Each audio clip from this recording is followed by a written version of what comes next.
So we're going to put this crossbar on the car, and you can see the arrows on the crossbar showing you which way is forward.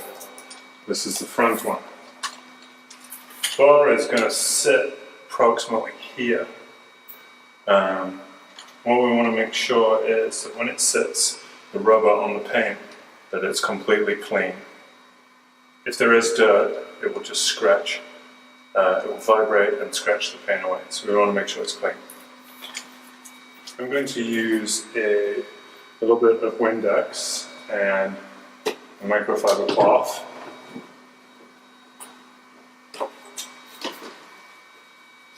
Make sure this is clean and on the inside of the jam also.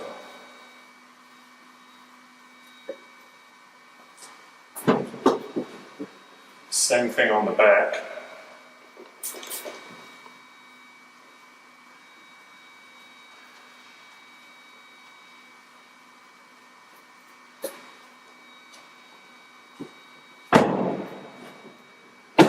And the other side. So I'm just going to put the crossbar on top of the car here.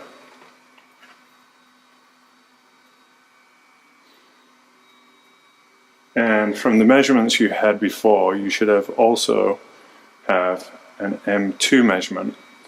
That M2 measurement is the distance from the corner of the painted surface where it meets the glass to the very edge of the rubber pad. And in this case, my M2 measurement is 7 inches. So let's see what we've got here. And we've got about just under 8 inches. So I'm going to move this forwards a little bit. Move it forward on that side. Till we get 7 inches. Just move it a little bit more.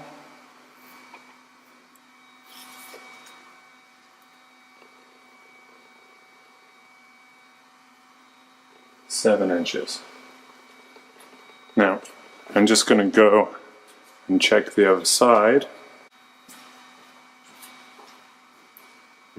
7 inches. You check this side. And it's moved a little bit.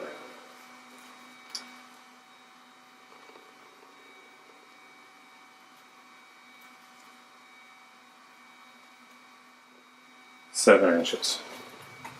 So depending on your make and model, your M2 measurement is going to be a little bit different, but it's really important to measure and get that right. So the next step is to put the rear crossbar on, and I just set him on here, but in the instructions there's an M4 measurement, and that M4 measurement is the distance between the two bars. So we set the M2 measurement, which is here, and the M4 measurement, which is here, and on this car it's 32 inches. So I'm going to measure from the front of this crossbar to the front of this crossbar to be 32 inches. So fairly close. Somewhere right about that, 32. And then on the other side. 32. Now that both of the crossbars are in place, the next thing we need to do is to add the clips. In this case, my front clips are 109 clips, but yours are probably different numbers, but work the same way. So inside here we have 2 metal clips. Now, inside this mechanism, there are 2 different bolts. There is this bolt, which is a swing bolt, and there is another bolt, this one under here, which is the drive bolt, and both do different things. But first of all, we open this little cover like I just did. It's just a plastic cover that covers the mechanism. And we take this clip and slide it in the bottom like that. And you'll see that there's a gap between the car and the clip. So we're just going to close this cover. That, still the gap. Now the thing that controls the gap is the swing bolt, which is the upper one here. So what you want to do is, you want to slowly tighten the swing bolt till it just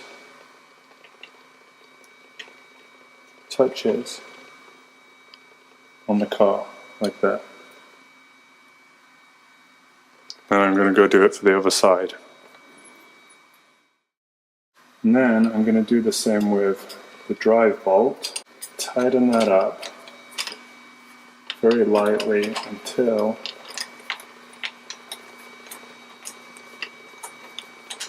it just touches ever so slightly the car, like that, there. Same on the other side. The next step is we have both sides fitted, but they're not fully tight, they're touching the car.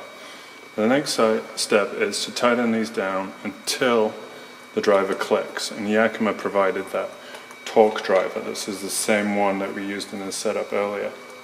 Now, an important thing to note is you have to do this balance, so you have to do a couple of turns on this side, a couple of turns on the passenger side, a couple of turns on this side until you reach the torque specification.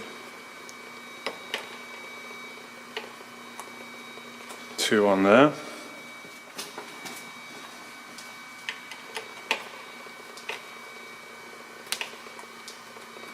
Two and a half.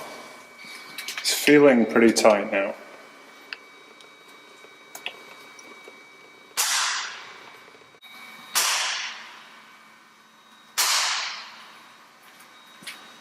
So that clicking noise is good. It's actually the Yakima tool doing its job and telling me that it's tight enough. And it's actually like a torque driver, so it's not letting me tighten it anymore. So both sides are tight now. Then I'm going to move on to the drive bolt. I'm just going back and forth between each side, tightening the drive bolt up. Starting to feel pretty snug.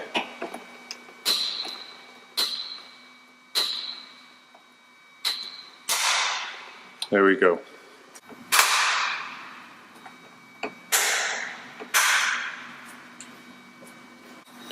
So it's tightened down all the way. You can hear the driver clicking. Now I'm just checking all the measurements, make sure it stayed in place.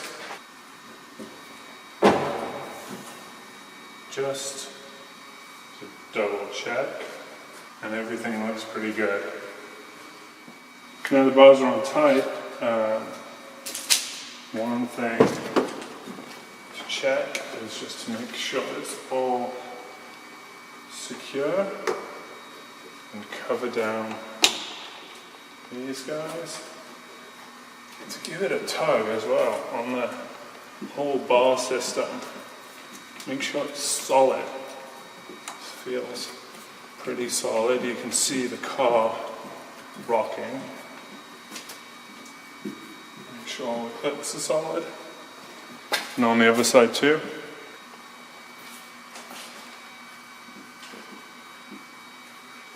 Make sure they're not slipping when you pull on this. Okay. And as a final precaution, Yakima recommends just going over and making sure all the swing bolts fully tight. There's a little bit of movement on that one, maybe 1/16 of a turn.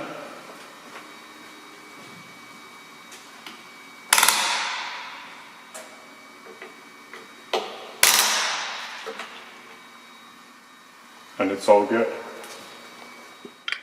Final step is to place all the covers back on the units, and you clip them in at the bottom first and then push in like that.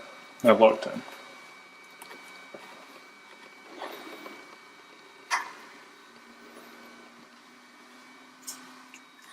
Same with the rear ones.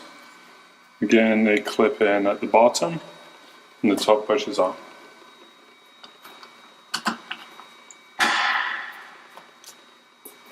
Perfect.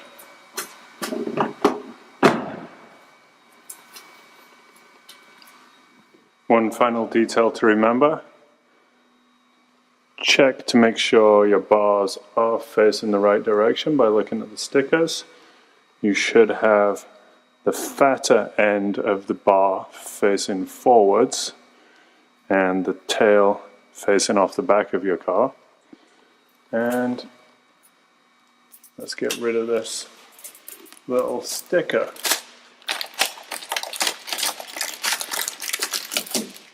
So the second step of installation, not bad at all went pretty smoothly. Remember to tighten the clips on both sides evenly, put in tension on the bar evenly, and let the tool do the work with the tensioning. It will automatically ratchet and set the correct amount of torque on those bolts for you.